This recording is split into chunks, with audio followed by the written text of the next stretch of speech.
Welcome to another Whisper Talk book review for the 5th book I read of the year. Let me show you what it was.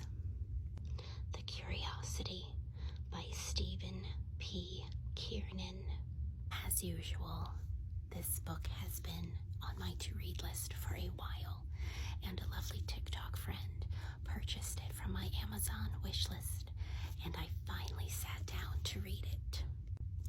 This is about a group of scientists led by an extremely pompous scientist, and everybody working on his team has a different set of skills. And this project first begins by unearthing from ice small shrimp, things like that, reanimating them to come back to life. And upon one of their expeditions, they find what they think might be a seal, and it turns out to be a man. So the Lazarus Project unearthed or uniced a man who fell overboard from a ship in 1906, and this book was written in 2013. So you can do some math there.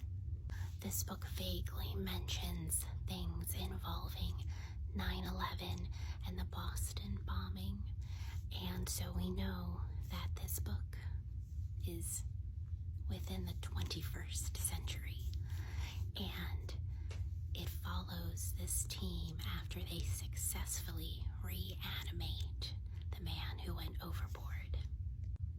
But based upon how long these reanimated frozen shrimp survive, the time is not on the side of Judge Jeremiah Rice. Now you're gonna chuckle when I say I had some problems with this story, because you're gonna be like, well, yeah, it's about scientists reanimating somebody who died and was frozen in ice, and that's not my problem with the story. I actually went to Goodreads to see if anybody else had the same problems I did, and they did, so I'm not alone. One problem I had was, upon coming back to life, Judge Jeremiah Rice was pretty cool about it. I think somebody who would go through this traumatic experience would be a little freaked out, to say the least, but he was pretty calm as a cucumber. I don't care how calm you are as a person, I think an event like this would warrant a little panic. My second problem was how difficult and non-existent was the information regarding his family in terms of descendants, those who came after him from his daughter, and so on. Genealogy research in 2013, it's still pretty good. I was doing it. The internet existed, and you could unearth fairly easily information. So for everybody to be not doing this, struggling, very strange. The next thing is, while all the scientists on this team had specialties, things that they excelled in, they were all pretty stupid.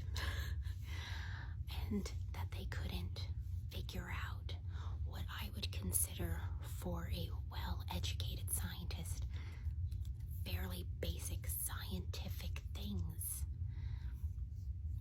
And I don't want to go into detail because of spoilers, but for only one scientist on the team to figure out how to extend Jeremiah's life, very unbelievable that nobody else could. Also, it seemed as if technology with communication didn't exist. You couldn't text or call people. It was almost impossible to reach anybody, as if there were no means to do so. Again, 2013, you could. All of this would be much more believable if this was set in the 90s, the 80s, when technology wasn't as advanced as it was a decade ago. So reading this to just pull you out of an already unbelievable scenario. I wanted to like this book more than I did, but because of the reasons I listed, it didn't make me connect with anything, because I just kept going, really? But it does give Time Traveler's Wife vibes, so if you're into that, you'll probably be into this for the relationship storyline.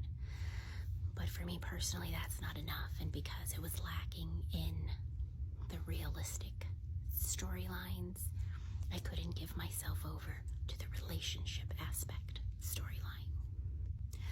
And there are plenty of people who can just read this and go, yep, got it, this is good. But I just got too hung up on certain aspects. That could just be a me thing, but I do think it is a fault of the author to act like technology isn't there for these scientists, and that these scientists didn't understand basic science in their fields. All that being said, I did have some quotes that struck me, and those will be up next. So until next time, happy reading.